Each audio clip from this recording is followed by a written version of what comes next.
Following the Surfside tragedy and the deaths of 98 people, it became clear there needed to be significant changes to state law to improve inspections and make sure critical repairs were done. And yet the Florida legislature failed to pass a single reform. Tonight we take a deeper dive into why nothing happened and what still needs to be done.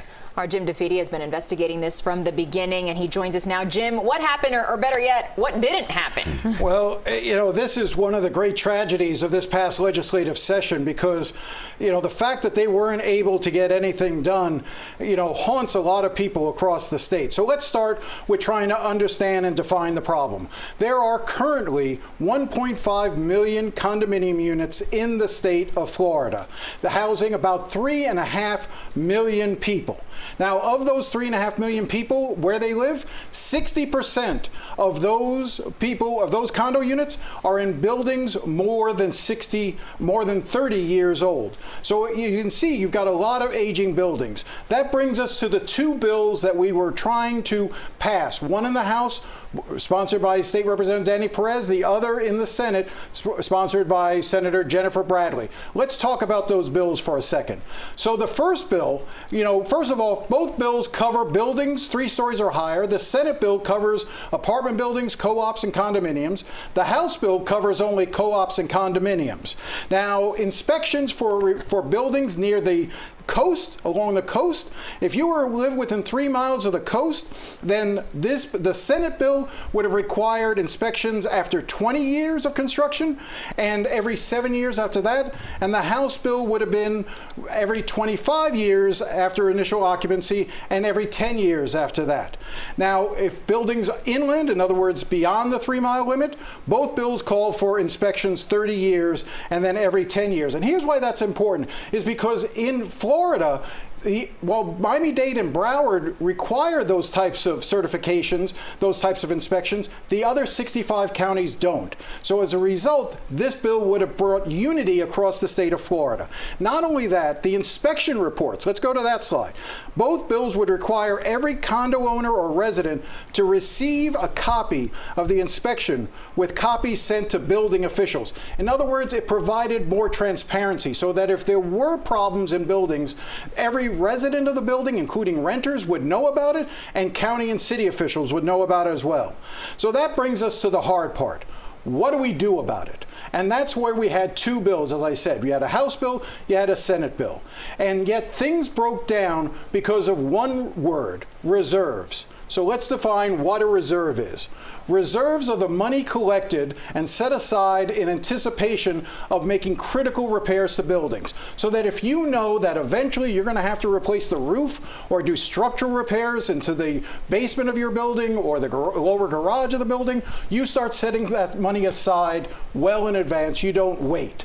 So now, what happens to those reserves? Well, when I spoke to Danny Perez, he outlined the issue of why reserves became an issue in Surfside and other places. Let's go listen to that sound. The real concern here is that associations currently have the ability to waive the requirement of reserves.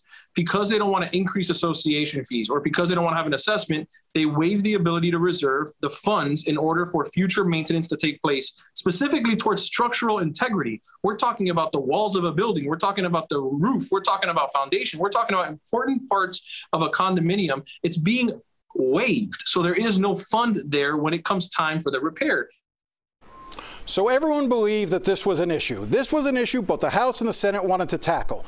This House, Danny Perez's bill, was very stringent. It said you can no longer waive reserves under any circumstance. Here's what he had to say about that.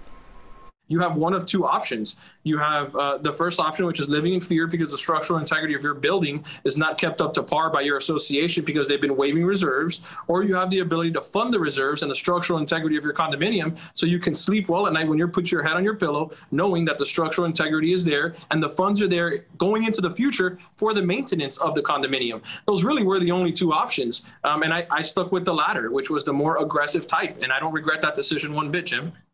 Okay, so again, he's saying no waiving of reserves. He gives condominium associations 3 years to get the reserves up.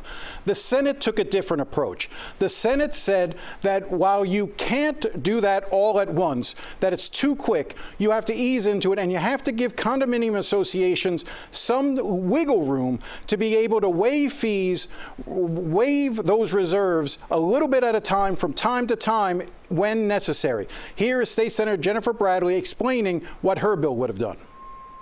And in a perfect world, there would not be, we would make sure that every condo was fully funded and every repair was done on track. But we are transitioning from a system that is vastly different from that.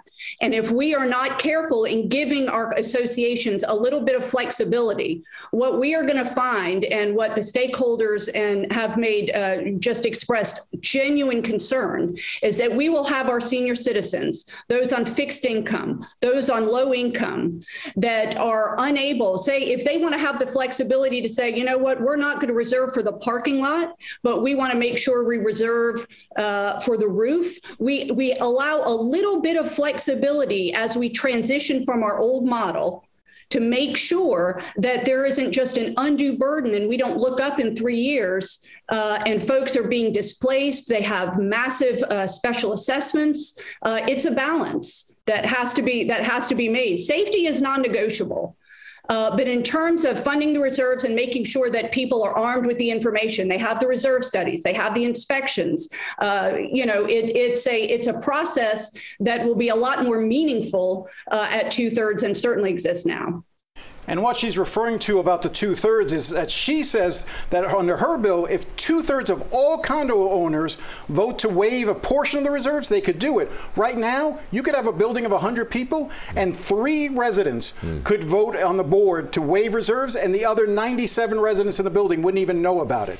So she's raising the standards, but as a result, they couldn't reach an agreement and nothing got done. A bureaucratic logjam. I recall that Governor DeSantis was here every day right after the Surfside building collapse. What role did he play in trying to get this bill through? Unfortunately, he didn't play any role.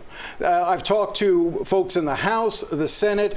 I've talked to the governor's staff. The governor was not involved in any of these negotiations. I know that if he had weighed in and said, I like parts of the Senate bill, I like parts of the House bill, let's get them together, they could have worked. But yet the governor was completely absent. As a result, the 65 counties in Florida have no inspection requirements like we do here in Dade and Broward, and as few as 2 or 3 or 4 people in a building can vote to waive reserve funds, and the problems that you saw in Surfside can happen again because nothing was accomplished this year, and that's a real problem. And I'm hoping, because I know that Danny Perez and Jennifer Bradley are still talking, maybe they can come up with a solution and they can possibly work it out in a special session rather than waiting a full year to try to tackle it again. Yeah, so many people impacted by this, so certainly something you want to get handled sooner rather than later. Jim DeFede, as always, thank you so much for your insight.